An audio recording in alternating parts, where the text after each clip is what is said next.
welcome back to the channel. Welcome back to another in my series of videos about how to pass an advanced bike test. We're getting towards the end of this series now, so I'm finishing off with a few elements that you will be marked on your test. And in this video I'm going to look at signalling.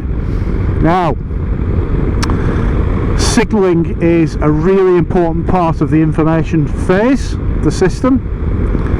Remember, we take information in by looking down the road, by listening, even by smelling if there's diesel on the road, stuff like that. And we use that information to formulate a plan, but we also give information out by using a range of signals.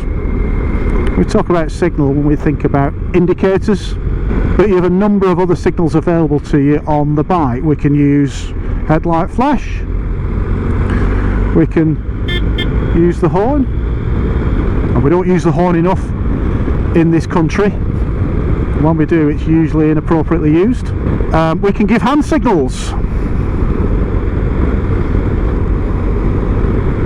If you're on something really old without a brake light, you can use one of those, or one of those. So with a wide range of signals available to us, just have a look at all those other ones apart from indicators, then let's concentrate on indicators. So a headlight flash means one thing only when you're looking the highway code. It means I'm here. It's to let people know that we're here. So inappropriate use of the headlight flash includes flashing people out at junctions, flashing people to thank them for a courtesy, that kind of thing. It's not what the headlight flash is for, and it's not the best use of it. One example of the correct use, and you might not think this is the correct use, but this is the correct use of a headlight flash, is if you're on the motorway and you're in the outside lane. Let's say it's a 3-lane stretch of motorway and you're in lane 3, and there's a vehicle in front in lane 3 going slower than you want to travel at, and you want to overtake them, and there is somewhere for them to move to their left. The left lane is clear. Well, if they are not moving left, it's a fair assumption, isn't it, that they haven't seen you, that they don't know that you're there, they're not aware of your presence. So a headlight flash, you usually give them a couple of second retina burn. A headlight flash under those circumstances is the appropriate use of that particular signal, because clearly they don't know that you're there and you are making them aware of your presence. The horn is really misused in this country, honestly. I was in India a couple of months ago. That is the complete opposite side of the coin. It's so overused there that it just blends into the background. You're not even paying attention to horn use there. Again, have a look in the highway code, have a look at what the horn is for and when you should use it, and it will tell you that the horn is there to be used to warn other people of your presence. Now, there's some times that you shouldn't be using it unless it's an emergency, when you're stationary, for example.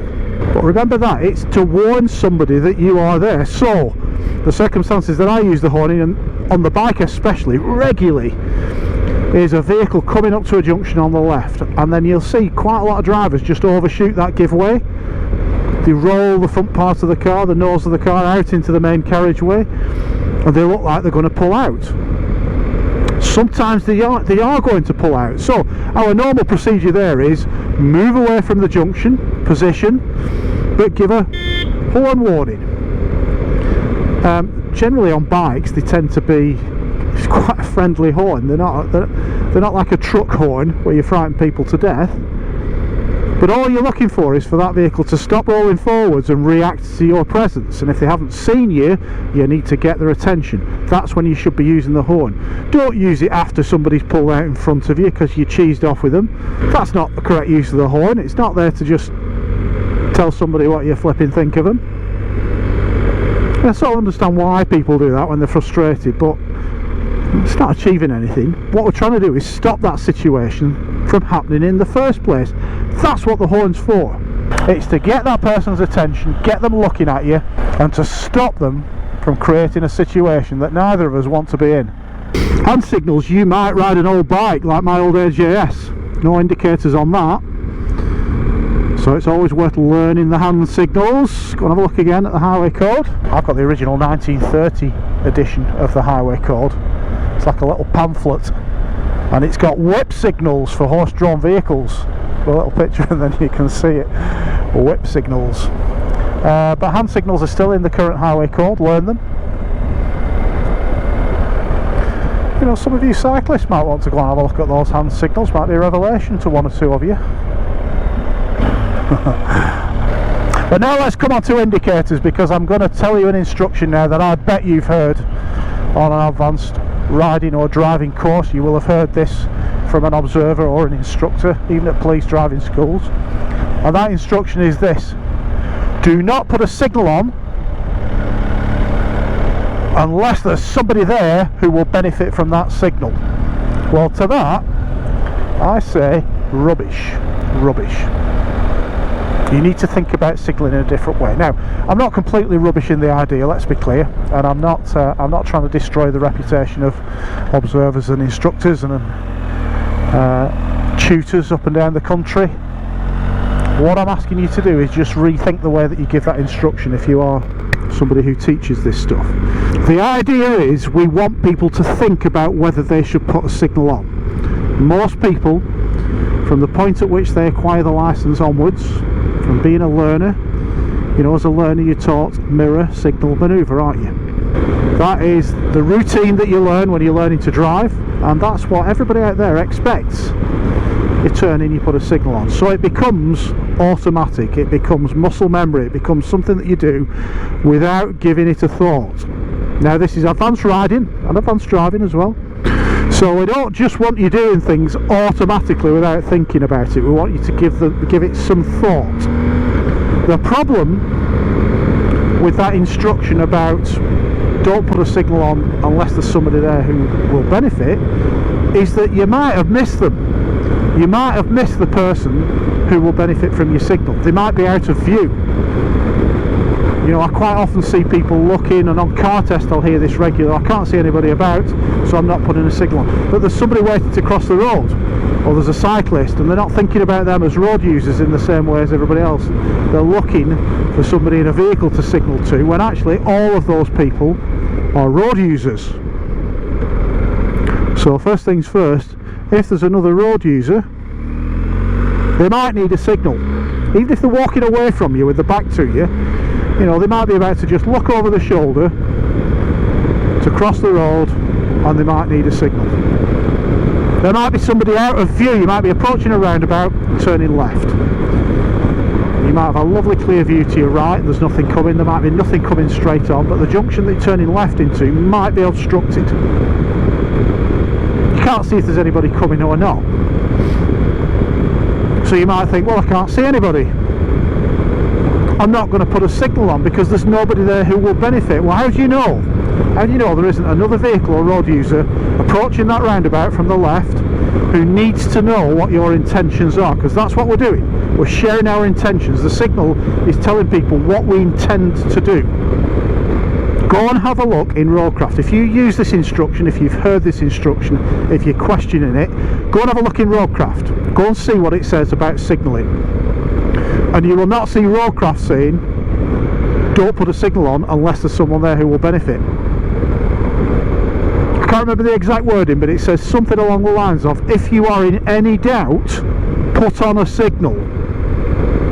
So again, I suppose this is directed partly at people who teach this stuff, but people who might be going through this course as well. If you think there might be somebody who might benefit from a signal, put it on. It doesn't cost anything. This is free to use. You don't have to top up with indicator fluid when you pull up at a garage. You know, you fill up with petrol, top your washers up, top your indicator fluid up. It doesn't cost anything. It's free. There's no such thing, and I'll argue with any instructor or observer about this, there is no such thing as a wasted signal. The important thing, and this is what I'm moving on to now, is that your signal is well timed, accurate, and does not confuse people, that it conveys information in the right way. So we're going to head in towards Blackburn now, and I'll just show you a few examples of correct use of a signal. First of all, for straight on at a roundabout, I do not have a straight on signal fitted to this bike. I've got left and right, so I'm taking the correct position in this lane, and I am not signalling. I will, however, signal just after I've passed the exit before the one that I want, which is now. That's the exit I want behind me there. So I'm signalling left now to let these vehicles know that this is where I'm exiting. Quick left shoulder check. A breakaway signal. Again, I'm going straight on at these traffic lights, so no need for a signal. Oh, brake lights! Forgot about brake lights. The other signal that we give out. How could I forget about brake lights?